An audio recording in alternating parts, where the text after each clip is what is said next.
she's just lost her dad, and I think that this is the first time in the show we've seen Maggie without her family, without her father, her husband, her sister. And she doesn't, I don't think, know what she's capable of yet. And we get to see that now because she's got no one else to fall back on because everybody else around her wants to do the rational thing. And for once, Maggie isn't going to be the rational person. She's going to go by herself if nobody's coming with her. It's almost a petulance that she's just like, I don't care if it's crazy. This is what we're doing. You don't have to come with me.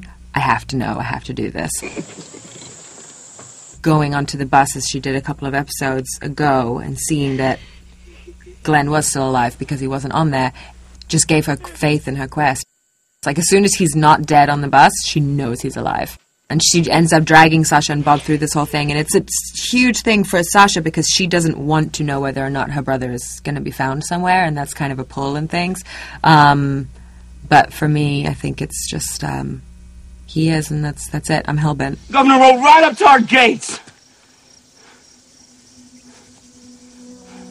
Maybe if I wouldn't have stopped looking. There's chemistry that pops up all over the show, and I even thought in the beginning of, was it last season, I thought there was an interesting thing. It's like, are Daryl and Michonne going to have something? Like, I felt like there was a little sizzle there, and then I was like, no, that's a friendship, and that's a shared vendetta against the governor, or whatever it was. And then this chemistry kind of starts to look between Michonne and Rick. But I read things on the page, and it's not really until I'm there and I'm watching, and little seeds kind of get planted. But reading that episode between Norman and Emily's characters, I just thought, that would be interesting. That would be really because of the age difference, because of them both thinking it's the end of the world. I mean, him being such a guarded, sort of damaged soul, and she's so young and sweet, and just that's real in this world. Like that's real things that people need from each other and can help each other.